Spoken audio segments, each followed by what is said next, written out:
2029 ಲೋಕಸಮರಕ್ಕೆ ಈಗಲೇ ಸಿದ್ಧವಾಯ್ತಾ ಮೋದಿ ಟೀಮ್. ನರೇಂದ್ರ ಮೋದಿ, ನಿತಿನ್, ಅಮಿತ್ ಶಾ ಕಮಲದ game change. ಕೇಂದ್ರದಲ್ಲಿ ಟೀಮ್ ರೆಡಿ ಆಯಿತು, ರಾಜ್ಯದಲ್ಲಿ ಆಗುತ್ತಾ ಮೇಜರ್ ಸರ್ಜರಿ.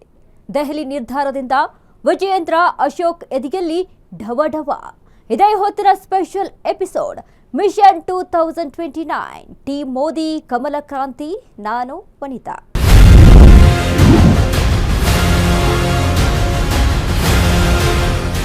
ಎಸ್, 2029 ಲೋಕಸಭಾ ಮಹಾಯುದ್ಧಕ್ಕೆ ಇನ್ನು 3-4 ವರ್ಷಗಳಿರಬಹುದು. ಆದರೆ ಕಮಲ ಪಾಳ್ಯದಲ್ಲಿ ರಣಕಹಳೆ ಈಗಾಗಲೇ ಮೊಳಗಿದೆ. ಪ್ರಧಾನಿ ನರೇಂದ್ರ ಮೋದಿ ಮತ್ತು ಬಿಜೆಪಿ ರಾಷ್ಟ್ರೀಯ ಅಧ್ಯಕ್ಷ ನಿತಿನ್ ನಬೀನ್ ಹೆಣೆದಿರುವಂತಹ ಆ ಬಿಗ್ ಗೇಮ್ ಪ್ಲಾನ್ ಏನು?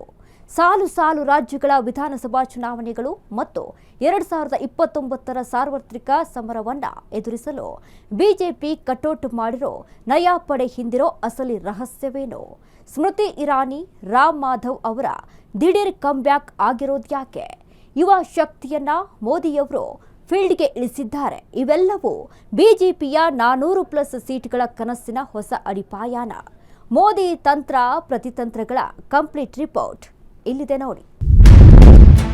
2029 ಲೋಕ ಸಮರಕ್ಕೆ ಈಗಲೇ ಸಿದ್ಧವಾಯ್ತಾ ಮೋದಿ ಟೀಮ್? ನರೇಂದ್ರ ಮೋದಿ, ನಿತಿನ್, ಅಮಿತ್ ಶಾ ಕಮಲದ ಗೇಮ್ ಚೇಂಜ್. ಕೇಂದ್ರದಲ್ಲಿ ಟೀಮ್ ರೆಡಿ ಆಯ್ತು, ರಾಜ್ಯದಲ್ಲಿ ಆಗುತ್ತಾ ಮೇಜರ್ ಸರ್ಜರಿ. ದೆಹಲಿ ನಿರ್ಧಾರದಿಂದ ವಿಜೇಂದ್ರ ಅಶೋಕ್ ಎದೆಯಲ್ಲಿ ಢವಢವ.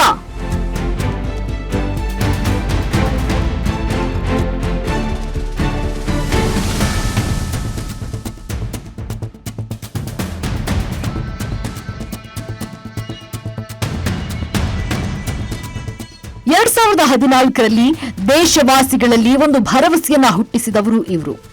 2019ರಲ್ಲಿ ಒಂದು ವಿಶ್ವಾಸವನ್ನ ತಂದ್ರು. 2004ರಲ್ಲಿ ಒಂದು ಗ್ಯಾರಂಟಿಯೊಂದಿಗೆ ಜನರ ಬಳಿ ಬಂದಿದ್ರು. ಅವರೇ ದೇಶದ ಗ್ಯಾರಂಟಿ ಪ್ರಧಾನಿ ನರೇಂದ್ರ ಮೋದಿ.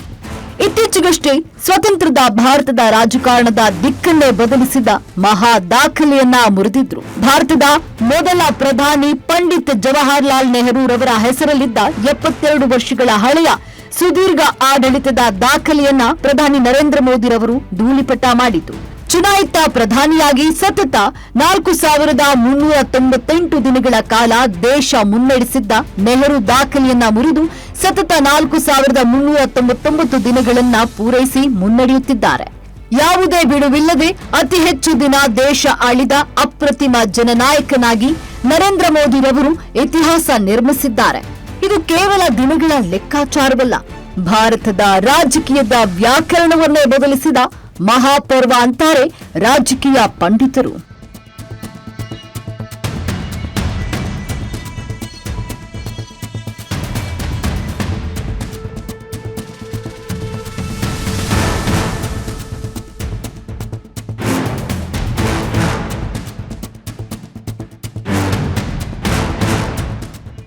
ಎಸ್, ನರೇಂದ್ರ ಮೋದಿ ಇದು ಒಂದು ಹೆಸರಲ್ಲ, ಒಂದು ದೇಶವನ್ನ ಪ್ರತಿನಿಧಿಸುತ್ತಿರುವ ಬ್ರ್ಯಾಂಡ್. ನಮ್ಮ ದೇಶವನ್ನ ನೆಕ್ಸ್ಟ್ ಲೆವೆಲ್ಗೆ ತೆಗೆದುಕೊಂಡು ಹೋಗ್ತಾ ಇರೋ ಆಡಳಿತ ಚತುರ. 2014ರಿಂದ ದೇಶದ ಭವಿಷ್ಯವನ್ನೇ ಬದಲಿಸಿದ ಮಹಾನಾಯಕ. ನಮ್ಮ ದೇಶದ ಬಗ್ಗೆ ಜಾಗತಿಕ ಮಟ್ಟದಲ್ಲಿ ಚರ್ಚಿಸುವಂತೆ ಮಾಡಿದ ದಕ್ಷ ಆಡಳಿತಗಾರ. 2014 ಮತ್ತು 2019 ಚುನಾವಣೆಗಳಲ್ಲಿ ಭರ್ಜರಿ ಗೆಲುವು ಸಾಧಿಸಿದ್ದ ಪ್ರಧಾನಿ ಮೋದಿ ಹಲವು ಮೈಲುಗಲ್ಲುಗಳನ್ನ ಸೃಷ್ಟಿಸಿದ್ರು. ಈ ಎಲ್ಲದರ ಪರಿಶ್ರಮದಿಂದ 2024ಕ್ಕೆ ಮೋದಿ ಗ್ಯಾರಂಟಿ ವರ್ಕೌಟ್ ಆಯಿತು. ಇದು ನರೇಂದ್ರ ಮೋದಿರವರ ದಾಖಲೆಯ ಹ್ಯಾಟ್ರಿಕ್ ಗೆಲುವು. ಹೌದು, ಬಿಜೆಪಿ ರಾಷ್ಟ್ರೀಯ ಸಂಘಟನೆಯಲ್ಲಿ ಈಗ ದೊಡ್ಡ ಮಟ್ಟದ ಬದಲಾವಣೆಯಾಗಿದೆ. 65 ಜನರ ದೊಡ್ಡ ಪದಾಧಿಕಾರಿಗಳ ಪಟ್ಟಿಯಲ್ಲಿ ಬರೋಬ್ಬರಿ 51 ಹೊಸ ಮುಖಗಳಿಗೆ ಅವಕಾಶ ನೀಡಲಾಗಿದೆ. ಇದು ಕೇವಲ ಹುದ್ದೆಗಳ ಹಂಚಿಕೆಯಲ್ಲ, ಮುಂಬರುವ ರಾಜ್ಯಗಳ ವಿಧಾನಸಭಾ ಚುನಾವಣೆ ಹಾಗೂ 2029 ಲೋಕಸಭಾ ಚುನಾವಣೆಯನ್ನ ಗಮನದಲ್ಲಿಟ್ಟುಕೊಂಡು ಹೆಣೆದಿರುವ ತಂತ್ರ. ಹೌದು, ಈ ಬಾರಿ ಬಿಜೆಪಿ ರಾಷ್ಟ್ರೀಯ ಅಧ್ಯಕ್ಷ ನಿತಿನ್ ನಬೀನ್ ಟೀಮ್ನಲ್ಲಿ ಅವಕಾಶ ಕೊಟ್ಟಿರೋದು ಜೆನ್ಸಿಗಳಿಗೆ. 40 ವರ್ಷಕ್ಕಿಂತ ಕಡಿಮೆ ವಯಸ್ಸಿನ ಯುವಕರಿಗೆ ಹಾಗೂ 50 ವರ್ಷದೊಳಗಿನ ಅನುಭವಸ್ಥರಿಗೆ ಹೆಚ್ಚು ಆದ್ಯತೆ ನೀಡಲಾಗಿದೆ. ಜೊತೆಗೆ ಯುವ ಮೋರ್ಚಾಗೆ ಹೊಸ ರಕ್ತ ಹರಿಸಲಾಗ್ತಿದೆ. ಯಾಕೆ ಅಂದರೆ ಇತ್ತೀಚೆಗೆ ಜಂತರ್ ಮಂತರ್ನಲ್ಲಿ ಜೆನ್ಜಿಗಳ ಹವಾ ಎಷ್ಟು ಇತ್ತು ಅನ್ನೋದು ಮೋದಿಯವರಿಗೆ ಮಾತ್ರವಲ್ಲ, ಇಡೀ ದೇಶಕ್ಕೆ ಅವರ ಪವರ್ ಎಷ್ಟಿದೆ ಅಂತ ಗೊತ್ತಾಗಿತ್ತು. ಹಾಗಾಗಿ ಮೋದಿ ನೇತೃತ್ವದ ಬಿಜೆಪಿ ಮತ್ತೊಮ್ಮೆ ಕೇಂದ್ರದಿಂದ ಅಧಿಕಾರಕ್ಕೆ ಬರಬೇಕಾದ್ರೆ ಜೆನ್ಜಿಗಳ ಮತಗಳು ಬೇಕೇ ಬೇಕು. ಹಾಗಾಗಿ ಬಿಜೆಪಿ ಯುವಕರನ್ನ ಸೆಳೆಯಲು ಹೊಸ ತಂತ್ರ ಹೆಣೆಯಲಾಗುತ್ತಿದೆ. ಆ ಬಗ್ಗೆ ನೋಡೋಣ ಬನ್ನಿ.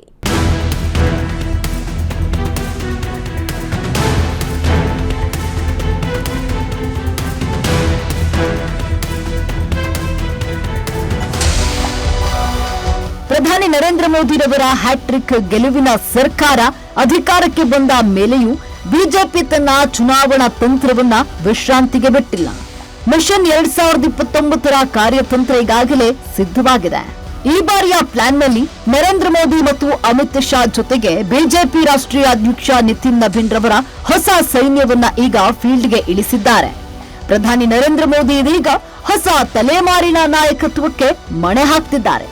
2029ರ ವೇಳೆಗೆ ದೇಶದ 60% ಹೆಚ್ಚು ಯುವ ಮತದಾರರನ್ನ ತನ್ನತ್ತ ಸೆಳೆಯುವುದಕ್ಕೆ ಹೊಸ ಟಾಸ್ಕ್ ಫೋರ್ಸ್ ಅನ್ನ ರಚಿಸಲಾಗಿದೆ.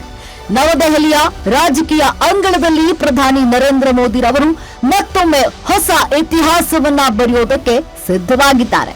ಮುಂಬರುವ ರಾಜ್ಯಗಳ ವಿಧಾನಸಭಾ ಸಮರ ಹಾಗೂ 2029ರ ಸಾರ್ವತ್ರಿಕ ಚುನಾವಣೆಗೆ ಕಮಲ ಪಡೆ ಈಗಿನಿಂದಲೇ ಗ್ರೌಂಡ್ ವರ್ಕ್ ಮಾಡೋದಕ್ಕೆ ಇಳಿದಿದೆ.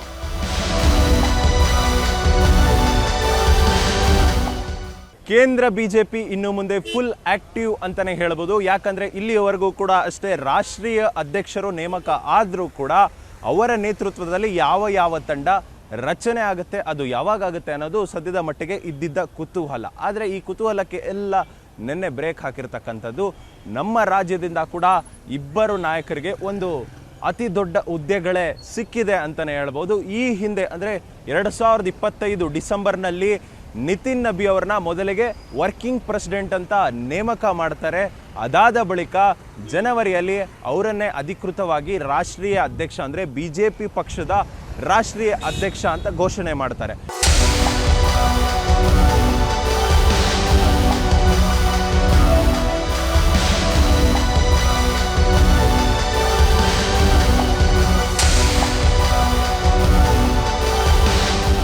ಬಿಜೆಪಿ ಸಂಘಟನೆಯಲ್ಲಿ ಹೊಸ ರಕ್ತ ಹರಿಸಲು ಕಮಲದ ಹೈಕಮಾಂಡ್ ಸಂಪೂರ್ಣ ಸಜ್ಜಾಗಿದೆ. ಟೀಮ್ 2029 ಅಧಿಕೃತವಾಗಿ ಅಖಾಡಕ್ಕಿಳಿಸಲು ವೇದಿಕೆ ಸಿದ್ಧವಾಗಿದೆ. ಗೃಹ ಸಚಿವ ಅಮಿತ್ ಶಾ, ಪಕ್ಷದ ರಾಷ್ಟ್ರೀಯ ಅಧ್ಯಕ್ಷ ನಿತಿನ್ ನಬೀನ್ ಹಾಗೂ ಸಂಘಟನಾ ರಾಷ್ಟ್ರೀಯ ಪ್ರಧಾನ ಕಾರ್ಯದರ್ಶಿ ಬಿಎಲ್ ಸಂತೋಷ್ ನಡುವೆ ಸಾಲು ಸಾಲು ಸುದೀರ್ಘ ಸಭೆಗಳು ನಡೆದಿವೆ. ಈ ಹೈ ವೋಲ್ಟೇಜ್ ಸಭೆಯಲ್ಲಿ ಸಚಿವಾಲಯ ಹಾಗೂ ಪಕ್ಷದ ಪದಾಧಿಕಾರಿಗಳ ನೂತನ ಪಟ್ಟಿಗೆ ಅಂತಿಮ ಮುದ್ರೆ ಬಿದ್ದಿದೆ. ದೀರ್ಘಕಾಲದಿಂದ ಒಂದೇ ಹುದ್ದೆಯಲ್ಲಿದ್ದವರಿಗೆ ಕೊಕ್ ನೀಡಿ ಕ್ರಿಯಾಶೀಲ ಯುವ ನಾಯಕರಿಗೆ ಜವಾಬ್ದಾರಿ ನೀಡುವುದು ಬಿಜೆಪಿಯ ಈ ಬೃಹತ್ ರಣತಂತ್ರದ ಮೂಲ ಉದ್ದೇಶ. ಹಳೆಯ ಪೀಳಿಗೆಯಿಂದ ಹೊಸ ಪೀಳಿಗೆಗೆ ಜವಾಬ್ದಾರಿಯನ್ನ ಹಸ್ತಾಂತರಿಸುವ ಈ ಕಮಲದ ಕ್ರಾಂತಿ ದೇಶದ ರಾಜಕೀಯ ಸಮೀಕರಣವನ್ನೇ ಬದಲಿಸಲಿದೆ ಅನ್ನೋದು ಈಗಿನ ಬಿಸಿ ಬಿಸಿ ಚರ್ಚೆ.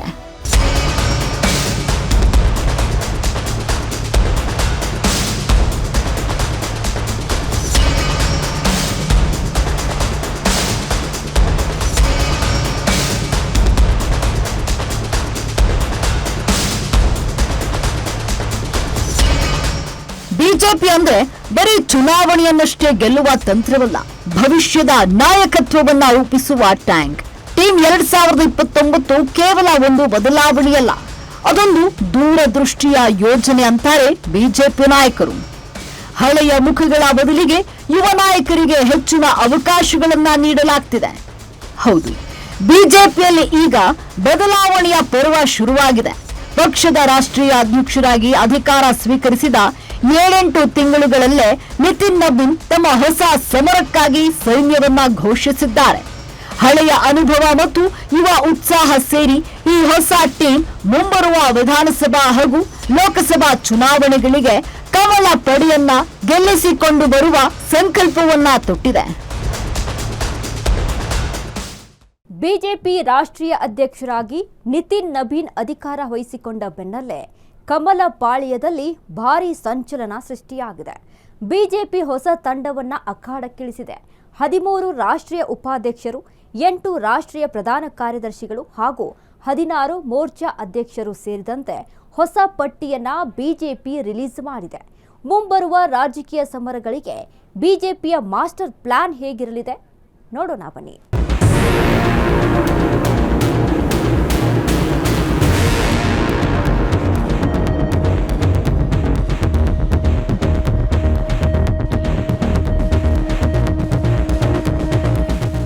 ದೆಹಲಿಯಲ್ಲಿ ನರೇಂದ್ರ ಮೋದಿ ಟೀಮ್ ಹೆಣೆದಿರುವ ಬಲೆ ಸಣ್ಣದೇನಲ್ಲ. 2029ರ ಕಮಲ ಕ್ರಾಂತಿಗೆ ರಾಜ್ಯ ಮಟ್ಟದಿಂದಲೇ ಅಡಿಪಾಯ ಹಾಕಲಾಗ್ತಿದೆ. ಈ ಬಾರಿ ಬಿಜೆಪಿ ಮಾಡಿರುವ ಸರ್ಜರಿ ಸಂಚಲನ ಮೂಡಿಸುತ್ತಿದೆ. ಈ ಟೀಮ್ನಲ್ಲಿ ಹೈಲೈಟ್ ಅಂದ್ರೆ ಮಾಜಿ ಕೇಂದ್ರ ಸಚಿವೆ ಸ್ಮೃತಿ ಇರಾನಿ.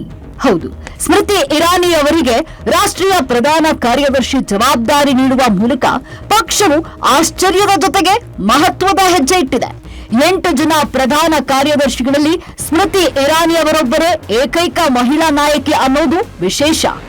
ಮತ್ತೊಂದು ಕಡೆ ಹಿರಿಯ ನಾಯಕ ರಾಮ್ ಮಾಧವ್ ರವರಿಗೆ ಮತ್ತೆ ಮಣೆ ಹಾಕಲಾಗಿದೆ. ರಾಷ್ಟ್ರೀಯ ಉಪಾಧ್ಯಕ್ಷ ಸ್ಥಾನ ನೀಡಿ ಗೌರವಿಸಲಾಗಿದೆ.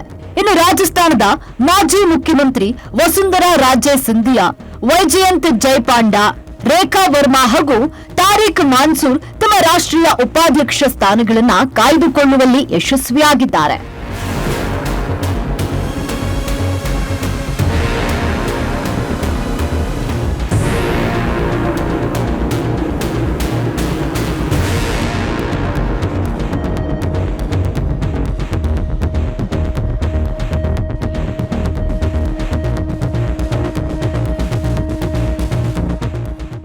ಪಕ್ಷದ ಹಣಕಾಸು ವಿಭಾಗದ ಚುಕ್ಕಾಣಿಯನ್ನ ಕೇಂದ್ರ ಸಚಿವ ಪಿಯೂಷ್ ಗೋಯಲ್ ರವರಿಗೆ ನೀಡಲಾಗಿದ್ದು, ಕೋಶಾಧಿಕಾರಿಯಾಗಿ ನೇಮಿಸಲಾಗಿದೆ.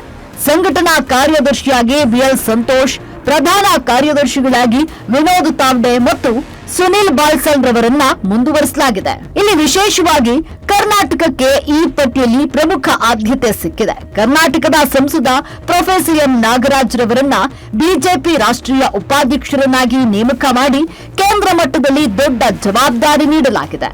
ಆದರೆ ಯುವ ಮೋರ್ಚಾದಲ್ಲಿ ನಡೆದ ಬದಲಾವಣೆ ರಾಜ್ಯ ರಾಜಕಾರಣದಲ್ಲಿ ಭಾರಿ ಚರ್ಚೆಗೆ ಎಡೆ ಮಾಡಿಕೊಟ್ಟಿದೆ. ಇಲ್ಲಿಯವರೆಗೆ ಬಿಜೆಪಿ ಯುವ ಮೋರ್ಚಾ ಅಧ್ಯಕ್ಷರಾಗಿ ಅಬ್ಬರಿಸಿದ್ದ ಬೆಂಗಳೂರು ದಕ್ಷಿಣ ಸಂಸದ ತೇಜಸ್ವಿ ಸೂರ್ಯರವರಿಗೆ ಈ ಬಾರಿ ನಿರಾಸೆಯಾಗಿದೆ. ಯುವ ಮೋರ್ಚಾ ಅಧ್ಯಕ್ಷ ಸ್ಥಾನದಿಂದ ತೇಜಸ್ವಿ ಸೂರ್ಯರವರನ್ನ ಕೈಬಿಡಲಾಗಿದ್ದು ನೂತನ ಅಧ್ಯಕ್ಷರ ನೇಮಕವಾಗಿದೆ. ಅಮಿತ್ ಮಾಳವೀಯ, ತೇಜಸ್ವಿ ಸೂರ್ಯ ಅವರಂತಹ ಪ್ರಭಾವಿಗಳಿಗೆ ಕೋಕ್ ನೀಡಿದ್ದು ಯಾಕೆ? ಸ್ಮೃತಿ ಇರಾನಿ ಮತ್ತು ರಾಮ್ ಮಾಧವ್ ಅವರಿಗೆ ನೀಡಿದ ಹೊಸ ಜವಾಬ್ದಾರಿಯ ಹಿಂದಿರುವ ರಾಜಕೀಯ ತಂತ್ರಗಾರಿಕೆ ಏನು? ನಿತಿನ್ ನಬೀನ್ ಅವರ ಈ ಮಾಸ್ಟರ್ ಟೀಮ್ ಬಿಜೆಪಿಯನ್ನ ಮುಂಬರುವ ಚುನಾವಣೆಗಳಲ್ಲಿ ಹೇಗೆ ಮುನ್ನಡೆಸಲಿದೆ? ಆ ಬಗ್ಗೆ ನೋಡೋಣ ಬನ್ನಿ.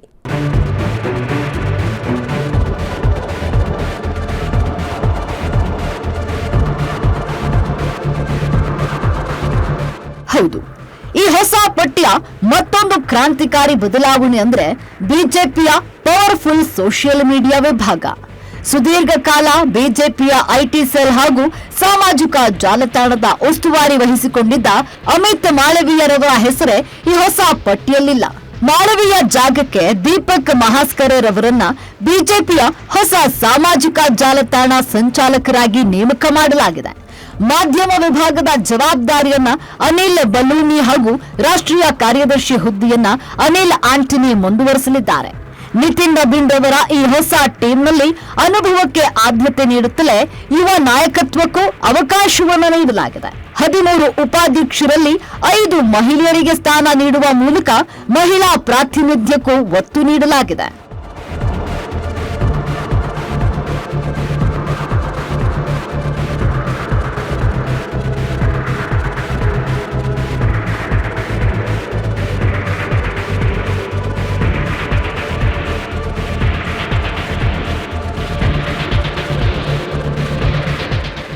ಪಕ್ಷದ ಅನುಭವದ ಬಲ ಹೆಚ್ಚಿಸುವುದಕ್ಕೆ 3 ಮಾಜಿ ಮುಖ್ಯಮಂತ್ರಿಗಳಿಗೆ ಪ್ರಮುಖ ಸ್ಥಾನ ನೀಡಲಾಗಿದೆ. ರಾಜಸ್ಥಾನದ ಮಾಜಿ ಸಿಎಂ ವಸುಂಧರಾ ರಾಜೇ, ಉತ್ತರಾಖಂಡದ ಮಾಜಿ ಸಿಎಂ ತೀರತ್ ಸಿಂಗ್ ರಾವತ್ ಹಾಗೂ ತ್ರಿಪುರಾದ ಮಾಜಿ ಸಿಎಂ ಬಿಪ್ಲವ್ ಕುಮಾರ್ ದೇಬ್ ರವರಿಗೆ ಪದಾಧಿಕಾರಿಗಳ ಪಟ್ಟಿಯಲ್ಲಿ ಪ್ರಮುಖ ಜವಾಬ್ದಾರಿಯನ್ನ ಹಂಚಲಾಗಿದೆ.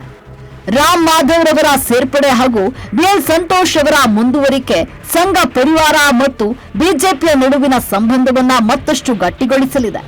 ಅಲ್ಪಸಂಖ್ಯಾತ ಮುಖಕ್ಕೂ ಈಗ ಮಣೆ ಹಾಕಲಾಗಿದೆ. ಅಲಿಗಢ ಮುಸ್ಲಿಂ ಯೂನಿವರ್ಸಿಟಿಯ ಮಾಜಿ ಕುಲಪತಿ ತಾರಿಕ್ ಮಾನ್ಸೂರ್ ರವರಿಗೆ ಉಪಾಧ್ಯಕ್ಷ ಸ್ಥಾನ ನೀಡುವ ಮೂಲಕ ಸಬ್ಕಾ ಸಾಥ್ ತಂತ್ರಕ್ಕೆ ಬಲ ತುಂಬಲಾಗಿದೆ.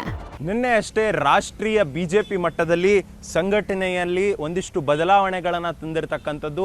ನೂತನವಾಗಿ ಆಯ್ಕೆಯಾದಂಥ ರಾಷ್ಟ್ರೀಯ ಅಧ್ಯಕ್ಷ ನಿತಿನ್ ನಬಿ ಅವರು ಆಯ್ಕೆ ಆದ ಬಳಿಕ ಜನವರಿಯಲ್ಲಿ ಅವರು ಆಯ್ಕೆಯಾಗಿದ್ದು, ಅಂದರೆ ಆಗಸ್ಟ್ವರೆಗೂ ಕೂಡ ಹಳೆ ತಂಡ ಏನಿತ್ತು ಅದನ್ನೇ ಮುಂದುವರಿಸ್ಕೊಂಡು ಬಂದಿದ್ರು.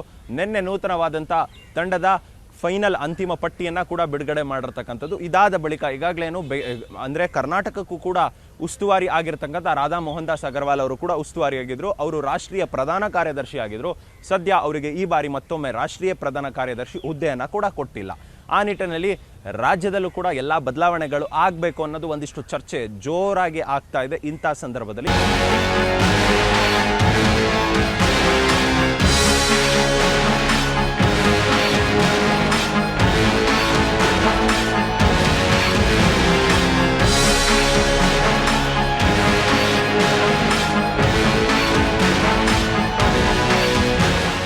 ಇದು ಬರೀ 2029ರ ಲೋಕಸಭಾ ಚುನಾವಣೆಯ ತಯಾರಿ ಮಾತ್ರವಲ್ಲ, ಮುಂಬರುವ ಹಲವು ರಾಜ್ಯಗಳ ವಿಧಾನಸಭಾ ಸಮರಕ್ಕೆ ಬಿಜೆಪಿ ಹೆಣೆದಿರುವ ಮಾಸ್ಟರ್ ಪ್ಲಾನ್. ಅನುಭವಿಗಳು ಮತ್ತು ಯುವಕರ ಜುಗಲ್ಬಂದಿಯೊಂದಿಗೆ ಕಮಲ ಪಡೆಯನ್ನ ಮತ್ತೆ ದೆಹಲಿ ಸಿಂಹಾಸನದಲ್ಲಿ ಕೂರಿಸಲು ನಿತಿನ್ ನಬೀನ್ ಟೀಮ್ ಸಜ್ಜಾಗಿದೆ. ಬಿಜೆಪಿ ರಾಷ್ಟ್ರೀಯ ಮಟ್ಟದಲ್ಲಿ ತಂದಿರುವ ಈ ಬದಲಾವಣೆ ಪಕ್ಷಕ್ಕೆ ಹೊಸ ಚೈತನ್ಯ ನೀಡಲಿದೆಯಾ ಅಥವಾ ಕರ್ನಾಟಕ ಸೇರಿದಂತೆ ವಿವಿಧ ರಾಜ್ಯಗಳಲ್ಲಿ ಹಳೆಯ ಬಣ ರಾಜಕೀಯಕ್ಕೆ ಬ್ರೇಕ್ ಹಾಕಲಿದೆಯಾ ಅನ್ನೋ ಪ್ರಶ್ನೆಗಳು ಕಾಡ್ತಿವೆ. ಕೇಂದ್ರದಲ್ಲಿ ಮೇಜರ್ ಸರ್ಜರಿ ಆಗಿದೆ. ಈಗ ಅದರ ಬಿಸಿ ನೇರವಾಗಿ ತಗುಲಿರೋದು ರಾಜ್ಯ ಬಿಜೆಪಿಗೆ. ಹೌದು, ದೆಹಲಿ ಅಂಗಳದಲ್ಲಿ ರಂಗೇರಿದೆ ಬದಲಾವಣೆ.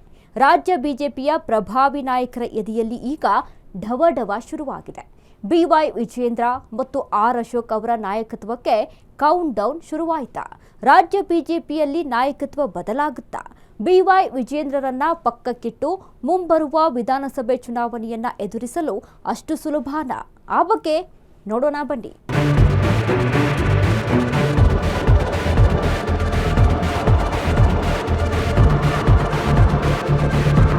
ಕರ್ನಾಟಕ ಬಿಜೆಪಿಯಲ್ಲಿ ನಾಯಕತ್ವ ಬದಲಾವಣೆಯ ಚರ್ಚೆ ಹೊಸದೇನಲ್ಲ. ರಾಜ್ಯಾಧ್ಯಕ್ಷ ಬಿವೈ ವಿಜೇಂದ್ರರವರನ್ನ ಸ್ಥಾನದಿಂದ ಕೆಳಗಿಳಿಸಿ ಮುಂಬರುವ ವಿಧಾನಸಭಾ ಚುನಾವಣೆಯನ್ನ ಎದುರಿಸಲು ಹೈಕಮಾಂಡ್ ಚಿಂತಿಸ್ತಾ ಇದೆಯಾ? ಬಿಎಸ್ವೈ ಬೆಂಬಲ ಮತ್ತು ಲಿಂಗಾಯತ ಸಮುದಾಯದ ಮತ ಬ್ಯಾಂಕ್ ಹೊರತಾಗಿಯೂ ಈ ನಿರ್ಧಾರ ಸಾಹಸವಾಗಲಿದೆಯಾ ಅಥವಾ ಇದು ಬಿಜೆಪಿಯ ಹೊಸ ತಂತ್ರವೇ ಅನ್ನೋ ಪ್ರಶ್ನೆಗಳು ಹುಟ್ಟಿಕೊಂಡಿವೆ. ರಾಜ್ಯ ರಾಜಕಾರಣದಲ್ಲಿ ಈಗ ಒಂದೇ ಒಂದು ಪ್ರಶ್ನೆ ಜೋರಾಗಿ ಸದ್ದು ಮಾಡ್ತಿದೆ. ಅದೇ ಬಿವೈ ವಿಜೇಂದ್ರರವರ ರಾಜಕೀಯ ಭವಿಷ್ಯ. ಬಿಜೆಪಿ ರಾಜ್ಯಾಧ್ಯಕ್ಷರಾಗಿ ಅಧಿಕಾರ ವಹಿಸಿಕೊಂಡಾಗಿನಿಂದಲೂ ವಿಜೇಂದ್ರರವರ ನೇತೃತ್ವದ ವಿರುದ್ಧ ಪಕ್ಷದ ಒಳಗೆ ಅಪಸ್ವರಗಳು ಕೇಳಿ ಬರುತ್ತಲೇ ಇವೆ. ಒಂದು ಕಡೆ ಹಿರಿಯ ನಾಯಕರ ಅಸಮಾಧಾನ, ಮತ್ತೊಂದು ಕಡೆ ಪಕ್ಷದ ಆಂತರಿಕ ಭಿನ್ನಮತ. ಈ ನಡುವೆ ಮುಂಬರುವ ವಿಧಾನಸಭಾ ಚುನಾವಣೆಗೆ ಇನ್ನು ಸಮಯ ಇರುವಾಗಲೇ ರಾಜ್ಯಾಧ್ಯಕ್ಷರ ಬದಲಾವಣೆ ಆಗಲಿದೆಯಾ ಎಂಬ ಮಾತುಗಳು ಕೇಳಿಬರುತ್ತಿವೆ.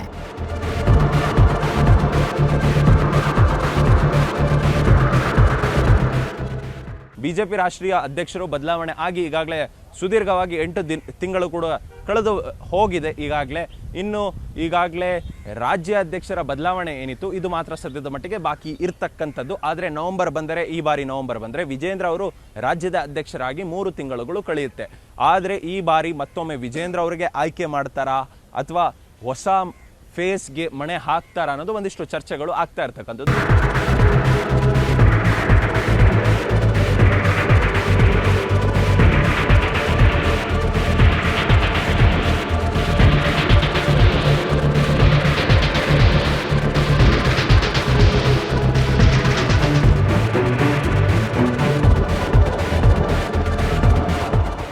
ವಿಜೇಂದ್ರರವರನ್ನ ಕೆಳಗಿಳಿಸೋದು ಬಿಜೆಪಿ ಹೈಕಮಾಂಡ್ಗೆ ಅಷ್ಟು ಸುಲಭವೇ? ಖಂಡಿತ ಇಲ್ಲ.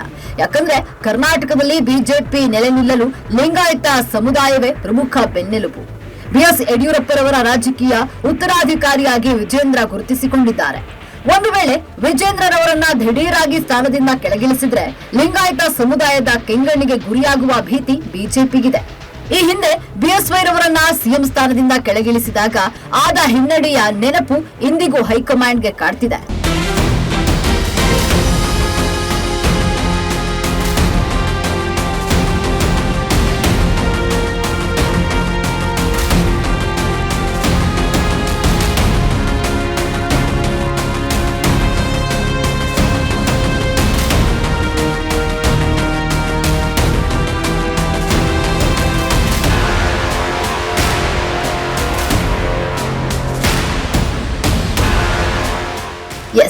ಪಕ್ಷದ ಮತ್ತೊಂದು ಬಿಸಿ ಬಿಸಿ ಚರ್ಚೆ ಅಂದ್ರೆ ಒಬ್ಬರೇ ಕುಟುಂಬಕ್ಕೆ ಅಧಿಕಾರ ನೀಡಲಾಗ್ತಾ ಇದೆ ಎಂಬ ಆರೋಪ ಪದೇ ಪದೇ ಕೇಳಿಬರುತ್ತಿದೆ. ಎಲ್ಲಾ ಸಮುದಾಯಗಳನ್ನ ಒಗ್ಗೂಡಿಸಿ ಕೊಂಡೊಯ್ಯುವ ಹೊಸ ನಾಯಕತ್ವ ಬೇಕು ಎಂಬ ಒತ್ತಡ ದೆಹಲಿ ಮಟ್ಟದಲ್ಲೂ ಕೇಳಿಬರುತ್ತಿದೆ. ಆದ್ರೆ ರಾಜ್ಯದಲ್ಲಿ ಬಿವೈ ವಿಜೇಂದ್ರರಿಗೆ ಪರ್ಯಾಯವಾಗಿ ಹುಡುಕಲು ಸಾಧ್ಯವಿಲ್ಲ. ಯಾಕೆ ಅಂದ್ರೆ ಸಮುದಾಯದ ಬೆಂಬಲ ಇದೆ, ಯುವಕರ ಫಾಲೋಯಿಂಗ್ ಇದೆ, ಎಲ್ಲದಕ್ಕಿಂತ ಮುಖ್ಯವಾಗಿ ಪಕ್ಷವನ್ನ ಮುನ್ನಡೆಸುವ ಶಕ್ತಿ ಸಾಮರ್ಥ್ಯ ಇದೆ. ಒಬ್ಬ ಮಾಸ್ ಲೀಡರ್ ಮಗನಾಗಿ ರಾಜ್ಯದ ಮತದಾರರ ನಾಡಿ ಮಿಡಿತ ಬಿವೈ ವಿಜೇಂದ್ರರವರಿಗೆ ಗೊತ್ತಿದೆ. ಯಾರು ಇದನ್ನ ಹೊರತುಪಡಿಸಿದ್ರೆ, ವಿಜೇಂದ್ರ ಹೊರತುಪಡಿಸಿದ್ರೆ ಬೇರೆ ಆಪ್ಷನಲ್ ನಾಯಕ ನಮ್ಮ ಬಳಿ ಯಾರಿದ್ದಾರೆ ಅನ್ನೋದು ಒಂದಿಷ್ಟು ಚರ್ಚೆಗಳು ಆಗ್ತಾ ಇರ್ತಕ್ಕಂಥದ್ದು. ಅಟ್ ಲಾಸ್ಟ್ ಯಾರು ಕೂಡ ಆಪ್ಷನ್ ಸಿಗದೆ ಹೋದ್ರೆ ಮತ್ತೊಮ್ಮೆ ವಿಜೇಂದ್ರ ಅವ್ರಿಗೆ ಮುಂದುವರಿಸ್ತಾರೆ ಅನ್ನೋದು ಕೂಡ ಒಂದಿಷ್ಟು ಚರ್ಚೆ ಆಗ್ತಾ ಇರ್ತಕ್ಕಂಥದ್ದು. ಆದರೆ ನಿಜಕ್ಕೂ ಯಾರಿಗೆ ಆಯ್ಕೆ ಮಾಡ್ತಾರೆ ಹೈಕಮಾಂಡ್, ಮತ್ತೊಮ್ಮೆ ವಿಜೇಂದ್ರ ಅವ್ರಿಗೆ ಅವಕಾಶ ಮಾಡಿಕೊಡ್ತಾರಾ ಅಥವಾ ನ್ಯೂ ಫೇಸ್ನ ಆಯ್ಕೆ ಮಾಡ್ತಾರಾ ಅನ್ನೋದು ಸದ್ಯದ ಮಟ್ಟಿಗೆ ಇರ್ತಕ್ಕಂತಹ ಕುತೂಹಲ. ಆದರೆ ಯಾರಿಗೆ ಆಯ್ಕೆ ಮಾಡಿದ್ರು ಕೂಡ ಅಷ್ಟೇ, ಇಲ್ಲಿ ಬಿಜೆಪಿಯ ಸಂಘಟನೆ ಬೇಸ್ನಿಂದ ಕಟ್ಟಬೇಕಾಗಿರ್ತಕ್ಕಂಥದ್ದು. ಈಗಾಗಲೇ ದೊಡ್ಡ ಮಟ್ಟದಲ್ಲಿ ಸಂಘಟನೆ ವೀಕ್ ಆಗಿದೆ ಬಿಜೆಪಿ ಅಂತ ಸಾಕಷ್ಟು ಬಾರಿ ನಾವು ಕೇಳ್ತಾನೆ ಇರ್ತೀವಿ. ಈ ಇತ್ತೀಚಿನ ದಿನಗಳಲ್ಲಿ ಆ ನಿಟ್ಟಿನಲ್ಲಿ ಈಗ ಯಾರನ್ನೇ ಆಯ್ಕೆ ಮಾಡಿದ್ರು ಕೂಡ ಬುಡಮಟ್ಟದಿಂದ ಅಂದರೆ ತೆಳಮಟ್ಟಿನ ಕಾರ್ಯಕರ್ತರನ್ನ ಮತ್ತೆ ಬೂಸ್ಟ್ ಮಾಡಿ ಆಕ್ಟಿವೇಟ್ ಮಾಡಬೇಕಾಗಿರ್ತಕ್ಕಂಥದ್ದು. ಯಾರು ರಾಜ್ಯಾಧ್ಯಕ್ಷರಾಗಿ ಬರ್ತಾರೆ, ಮತ್ತೊಮ್ಮೆ ವಿಜೇಂದ್ರನ ಅಥವಾ ನ್ಯೂ ಫೇಸ್ ಅನ್ನೋದು ಸದ್ಯದ ಮಟ್ಟಿಗೆ ಇರ್ತಕ್ಕಂಥ ಕುತೂಹಲ.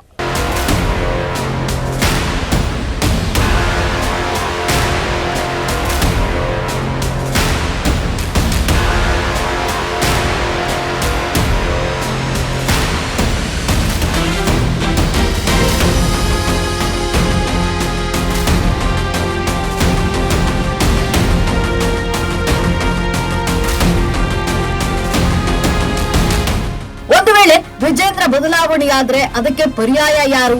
ಮತ್ತೊಬ್ಬ ಪ್ರಭಾವಿ ಲಿಂಗಾಯತ ನಾಯಕನಿಗೆ ಪಟ್ಟ ಕಟ್ತಾರೋ ಅಥವಾ ಹಿಂದುತ್ವ ಒಕ್ಕಲಿಗ ಹಿಂದುಳಿದ ವರ್ಗದ ನಾಯಕನಿಗೆ ಮಣೆ ಹಾಕ್ತಾರೋ? ಲಿಂಗಾಯತ ಸಮುದಾಯದ ಅಸಮಾಧಾನ ತಣಿಸಿ ಒಡೆದ ಮನೆಯಂತಿರುವ ಬಿಜೆಪಿ ರಾಜ್ಯ ಘಟಕವನ್ನ ಒಂದುಗೂಡಿಸಿ ಚುನಾವಣೆ ಗೆಲ್ಲುವುದು ಹೈಕಮಾಂಡ್ಗೆ ದೊಡ್ಡ ಸವಾಲು. ವಿಜೇಂದ್ರರವರನ್ನೇ ಮುನ್ನೆಲೆಗೆ ತಂದು ಚುನಾವಣೆ ಎದುರಿಸ್ತಾರೋ ಅಥವಾ ಹೊಸ ಅಸ್ತ್ರ ಪ್ರಯೋಗಿಸ್ತಾರೋ ಎಂಬುದನ್ನ ಕಾದು ನೋಡಬೇಕಿದೆ. ಬಿಜೆಪಿ ಹೈಕಮಾಂಡ್ ತೆಗೆದುಕೊಳ್ಳುವ ಈ ಒಂದು ನಿರ್ಧಾರವೇ ಕರ್ನಾಟಕದ ಮುಂಬರುವ ರಾಜಕೀಯ ಭವಿಷ್ಯವನ್ನ ನಿರ್ಧರಿಸಲಿದೆ. ಇದು ಈ ಹೊತ್ತಿನ ಸ್ಪೆಷಲ್ ಎಪಿಸೋಡ್. ನೋಡ್ತಾ ಇರಿ ಅಶ್ವಬೇಕ ನ್ಯೂಸ್. ಇದು ಸತ್ಯಾನ್ವೇಷಣೆಯ ಓಟದಲ್ಲಿ.